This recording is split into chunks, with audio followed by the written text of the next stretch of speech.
السلام عليكم ورحمة الله وبركاته.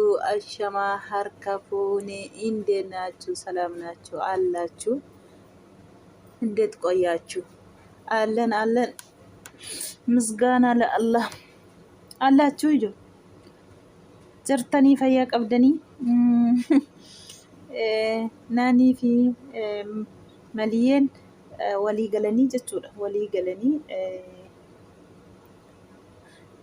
haftishin beekuban qabu walii galanii waamanii haftishiitiin rinkii irratti hojjetanii jechuudha. Maliyyeen akka jedhetti haati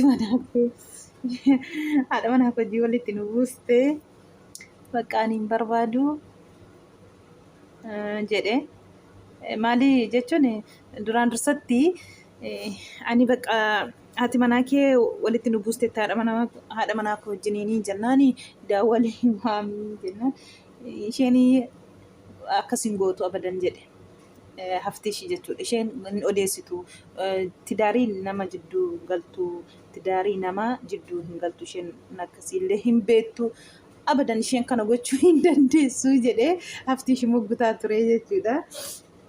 Maliyyeen immoo daawwaliitii waamiiti gaafadhu yoo isheen godheera jettee maal gootaa yoo isheen odeessera yoo jette maal gootaa jedhee. Yoo waamani dhuftee jechuudha. Hin dhuftee yoo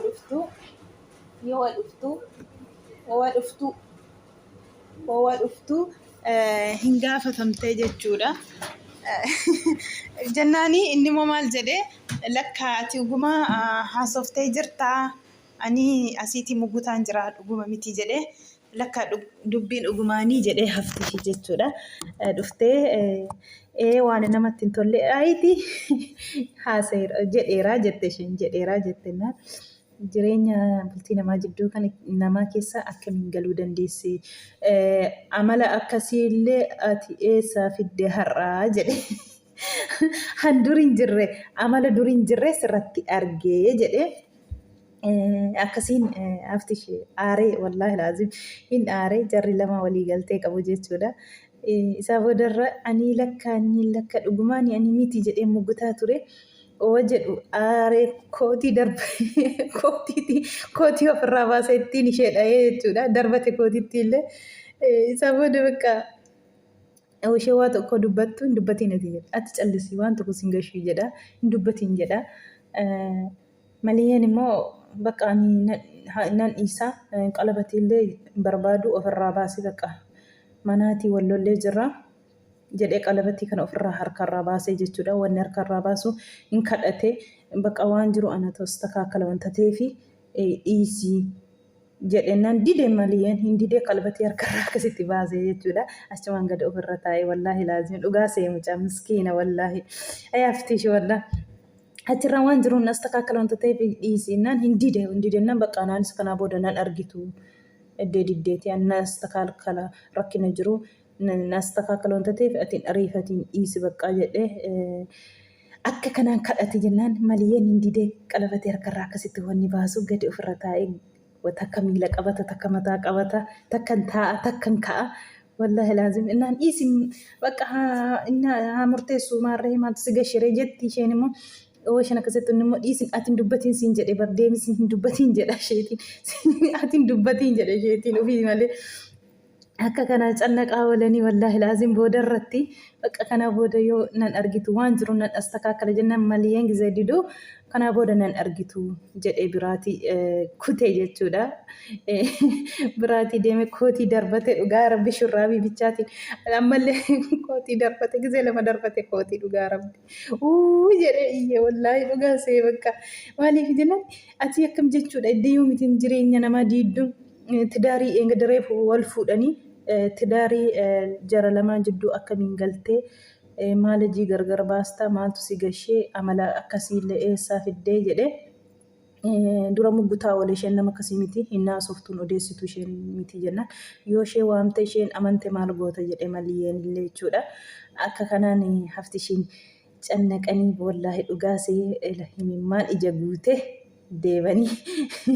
deebanii gaafa inni biraatii kutee lammaffaan argitu atillee jedhee Maliyyeetiin biraa kutu hafti isheen dhaqanii deebanii baraankiis irratti wajjannee jedhanii booda irratti jechuudha. duraan duraan itti taphataa turanii miskiina wallaahi dhugaasee erga yoomiitiitiin natti amala akkasii fiddee jedha akkasiin gootu jedhee muggutaa ture duraa wallaahi dhuguma isheen nama akkasii miti waan akkasiillee hin hojjettu abadan jedhena yoo isheen hojjedheera jedhe maal goota isheen kana gooteetti yoo isheen haasofteetti maal gootaati fakkeenyaaf walitti bilbiltee waamtu haadha manaa kiitu walitti nu naqee jedhe. Akanaan illee haftishillee dhuguma see wallaahi laazim cannaqame miskiina walla jarri lamaan maliyeen fi naanii walii galaniiti akkasitti taphatanii jechuudha. Maalumaafuyyuu farankiin keessan sinii intinii ta'eera. Waa yaaddan hundaayyuu garuu haftishiin cannaxxanii xinnoo tokko malee dhugaa rabbi sukkaara kiiloo gashitanii miskiina wallaahi.